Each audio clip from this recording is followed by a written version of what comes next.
जहां एक तरफ ग्लोबल टाइम्स अब पड़ गया है बीजेपी के नेताओं के पीछे, तो वहीं दूसरी तरफ उत्तर कोरिया की सख्ती को देखकर जिनपिंग ने तानाशाह को फोन मिलाकर क्या कहा है और किम क्या करने वाला है।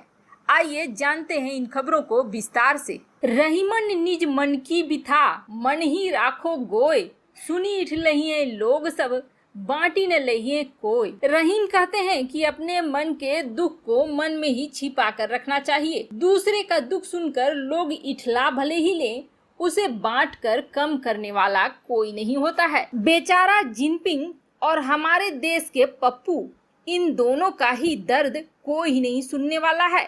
दोनों की हालत ऐसी हो गई है कि दोनों कुछ भी कहते हैं उसको गंभीरता से कोई लेता ही नहीं है। वैसे शायद चीन को नहीं पता है कि हमारे देश के बच्चे ज्यादातर वही काम करते हैं जिसके लिए उसे मना किया जाता है। जब बच्चों में यह गुण है तो कुछ न कुछ अंश बड़ों में भी होगा ही। जब चीन ने वन चाइना सिद्धांत को लेकर भारतीय मीडिया को हड़काया था, तो उसे उल्टे ताइवान के राष्ट्रीय दिवस के अवसर पर चीनी दूतावास में 440 वोल्ट का जबरदस्त झटका मिला। सुबह सुबह भारत में चीनी दूतावास के सामने ताइवान के राष्ट्रीय दिवस को मनाते हुए बीजेपी के नेता बग्गा ने कई पोस्टर लगा दिए और दूतावास बहुल चाणक्यपुरी में भी इन पोस्टर को बांट दिया। दरअसल दिल्ली के चाणक्यपुरी के दूतावास का क्षेत्र हो या फिर चीन का दूतावास हो, सभी जगह ताइवान के राष्ट्रीय दिवस की बधाइयां दिए जाने वाले पोस्टर लगे हुए थे। यानी कि अगर चीन के राजदूत उस गली से भी गुजरे होंगे या खिड़की भी खोली होगी तो उन्हें सबसे पहले यही दिखा होगा कि वन चाइना सिद्धांत को किस तरह से भारत में धुनाई किया जा रहा है। भारत की तरफ से नागरिकों ने यह संदेश भेजा है कि ताइवान के साथ भारत हर स्थिति में खड़े रहने के लिए तैयार है। ताइवान के राष्ट्रीय दिवस पर ताइवान को आधिकारिक तौर पर ट्विटर पर तो बधाइयां ही बधाइयां मिली है। भारत के इस कदम से चीन कितना बौखलाया है, इसको आप ग्लोबल टाइम्स के ट्विटर अकाउंट को देखेंगे तो समझ में आ जाएगा। चीनी मुखपत्र ने लिखा है कि भाजपा नेता द्वारा हैप्पी ताइवान डे के पोस्टर चीनी दूतावास के बाहर लटकाना आग से खेलने जैसा है और ये पहले से ही खराब हो रहे भारत और चीन के संबंधों को रसातल में ले जाएगा। वैसे आपको नहीं लगता है यह कुछ उस तरह से है जैसे कि खिसियानी बिल्ली खंबा नोचे? क्योंकि यही ग्लोबल टाइम्स है। जब गलवान घाटी की घटना के बाद भारत ने आर्थिक मोर्चों पर चीन को घेरना शुरू किया था, तब उसने भारत का मजाक उड़ाया था और कहा था कि चीन से भिड़ने के लिए राष्ट्रवाद के अलावा कुछ भी नहीं है भारत के पास। यहाँ तक कि एक अपमानजनक कार्टून को भी प्रकाशित कर दिया था। लेकिन समय बदलते देर नहीं लगती है और अब तो ऐसी स्थिति में पहुंच गया है चीन कि पापुआ न्यू गिनी जैसे देश भी चीन को चुनौती भी दे रहे हैं और सफल भी हो रहे हैं। वैसे इस मौके पर ताइवान ने भी चीन को जवाब दिया और लिखा कि भारत दुनिया में सबसे बड़ा लोकतंत्र है जहां आजाद मीडिया और आजादी पसंद लोग हैं। लेकिन ऐसा लगता है कि चीन सेंसरशिप थोपकर उपमहाद्वीप में घुसना चाहता है।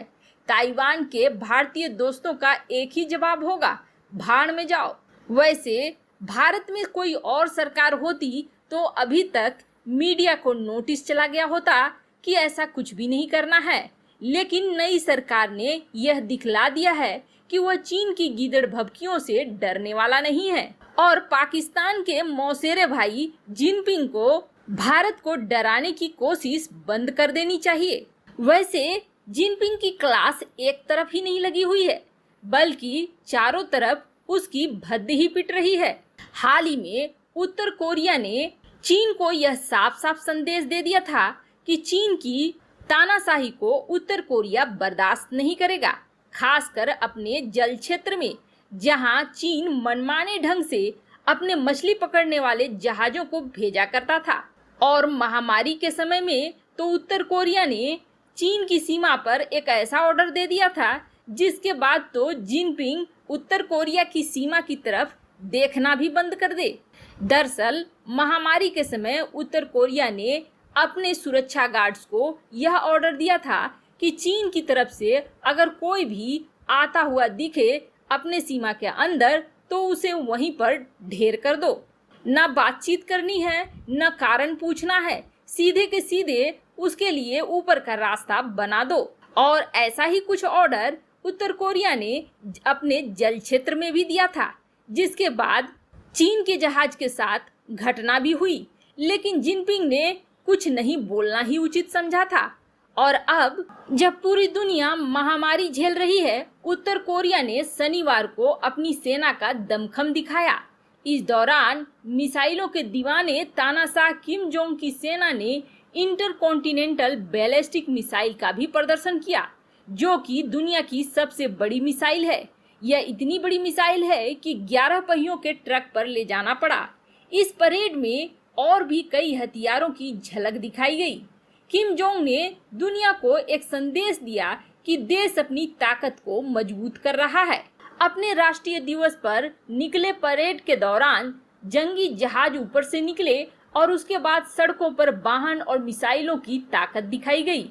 जैसे ही इस परेड की तस्वीरें और खबरें जिनपिंग तक पहुंची, जिनपिंग ने तुरंत उत्तर कोरिया के तानाशाह किम जोंग को फोन लगाया। वैसे आपको बता दें, बिगड़ते हुए रिश्ते में उत्तर कोरिया, जो कभी जिनपिंग का दोस्त था, वह दुश्मन बन चुका है। ऐसे में जिनपिंग ने वापस से उसे फोन किया और उसकी ताकत को देखते हुए उसे बधाई देने लगा। या दूसरे शब्दों में यह कहें कि जिनपिंग ने किम जोंग उन को अपने फांसे में लेना शुरू कर दिया। जिनपिंग ने कहा कि उत्तर कोरिया की कामयाबी से चीन बहुत खुश है और चीन यह मानता है कि उत्तर कोरिया को और भी आगे बढ़ने का हक है और चीन हमेशा से उत्तर कोरिया का साथ देगा। वैसे जिस तरह से जिनपिंग किम को मनाकर अपने पाले में लाने की कोशिश कर रहा है, वह कितना कारगर सिद्ध होता है यह तो समय ही बताएगा। लेकिन इस वक्त किम का एक ऐसा बयान भी आया था जिसमें उसने यह साफ करा था कि वह अब अमेरिका की तरफ जाने वाला है, क्योंकि किम का कहना था कि जितने हथियार बनाने थे उतनी हथियार बन गई है हमारे देश की रक्षा के लिए, लेकिन अब मुझे अर्थव्यवस्था पर ध्यान देना है। ऐसे में अगर अर्थव्यवस्था पर ध्यान देना है, उत्तर कोरिया को अपने ऊपर लगे प्रतिबंध हटवाने होंगे, जो कि अमेरिका के चाहने पर ही होगा। ऐसे में ऐसा माना जा रहा है कि उत्तर कोरिया का झुकाव अब अमेरिका की तरफ होगा। वैसे आपको क्या लगता है, अगर निकट भविष्य में कोई बड़ी लड़ाई होती है तो उत्तर कोरिया किसका साथ देगा, चीन का या फिर अमेरिका का? कमेंट कर अपनी राय जरूर बताएं। जल्द मिलते हैं अगले वीडियो में।